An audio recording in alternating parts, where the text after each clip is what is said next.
Hey everyone, my name is Guus, that's Guus, and although I'm a pretty fanatic runner myself, I can understand why running is kind of a boring sport. I mean, you're just putting one foot in front of the other, often for kilometers on end, and there's not even a ball to kick or a bike to ride. Now, the other day, I was having a really good time running one of my laps, and I thought to myself, what is it that actually excites me about running? And the thing I noticed about this lap was the diversity of the surroundings that I put myself in. So this specific lap starts in a relatively green neighborhood with some hills, but soon enough it actually enters a wider gravel path in a forest, and once I leave that gravel path, I'm in a more foresty neighborhood.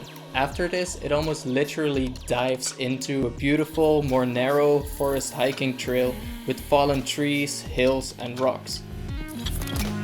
After a little over a kilometer in the forest, this path ends on an asphalt road again, but soon enough I enter another forest. This time with wider gravel paths, which allow for some faster running than the previous forest did. As I've picked up the pace a bit, I transition into a hilly asphalted bike path next to the tramway, and finally I make my way home by passing through another neighborhood. And then I realized one very important thing about running, and that is that diversity is key.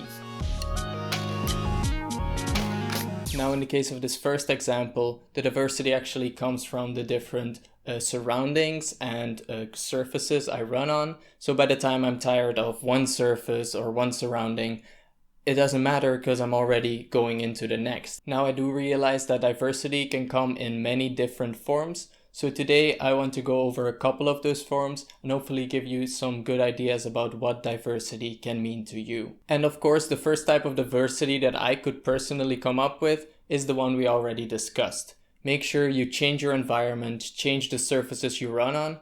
So it's not only good for your body to change the surfaces you run on and running uphill, downhill, etc. Changing your actual environment is also mentally very refreshing. Now, I do realize that I might be in kind of a privileged position where I can just go out and have all these changes of environment close to my house, but you can also see it in a different way. For instance, today, don't go for the same route as you did a couple of days ago. Try to find a new route and diversify that way. Another thing you can probably do is go out and run the route that you ran a couple of days ago, but run it in the opposite direction. And you'll see that you actually get a really nice and refreshing perspective on a route that you actually already know. And the second item on my list of diversities is different types of trainings. So as we probably all know, a lot of people start running by leaving the house, running one consistent pace, doing their lap, and then ending their run at their doorstep again. But there's so many different approaches to training that you might not even have considered before. So let me give you a quick idea. You can do a simple interval training, for instance, where when you leave the house, you start by running a bit slower until you're warmed up.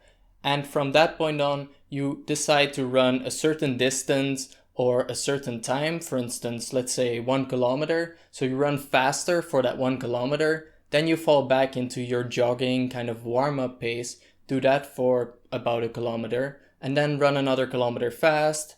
Go back to your warm-up pace, run another kilometer, etc., etc. So suddenly it's not your task to make it to the doorstep anymore. Instead, you're doing a number of intervals that you're trying to achieve. Now, you could check if there's, for instance, a local track that's open to the public. You can find a nice route in the park, like a lap you can do over and over again, especially with these intervals. That might be nice. Or maybe there's that hill close to your house that you actually hate, but it could be a nice training challenge. The world is your playground, so be sure to see what it actually has to offer. And then it's time to move on to diversity number 3, and that is audio. I personally usually don't listen to music when I go for my runs, but once in a while I like to, so I load up some music on my watch, throw on my headphones. Well, these aren't technically headphones, I guess, what you call them? Head glasses? Something like that. These are my music lenses, which actually use bone conduction technology to send the audio into your skull. It's kind of a gimmick, to be honest, but it also allows me to still hear my surroundings. So if I'm running in a more busy area, I don't have to necessarily turn down the volume and everything like that. So I personally like to use these for runs, but they're definitely not necessary. But anyway, all that to say that I sometimes like to listen to music during my runs. But that's not where this point ends. Because even for those people who do typically listen to music, have you ever given podcasts a try or maybe an ebook? Different runners prefer different things, but do you really know what you prefer if you haven't tried all the options? And then my final item of diversity is people. Although running is about individual achievements, that doesn't mean you have to do all the work by yourself. Finding a nice group to run in might not just help you push harder and develop your skills faster, but it also adds a nice social factor to the running, which might help as a distraction from the fatigue you feel while running. So I invite you to find out when your local athletics club is running, or maybe there's even some not official online clubs on social media, or maybe just some lonely runners in your area. I mean, some people have hot singles in their area and some people have lonely runners. You just pick one. So that's all the ways I could come up with to diversify your runs and hopefully make them a little bit more exciting. Now, I know there's only 4 ways I presented to you, but if you think about it, if you try all the different combinations of those 4 things, then I'm sure you'll be busy for quite some time. Now, I'm sure I missed some ways to diversify your runs, so if you have any other tips or ideas, be sure to leave them in the comments down below. Now, I also added some new graphic elements to my videos, for instance, this title or this little thing right here. Be sure to, you know what that says.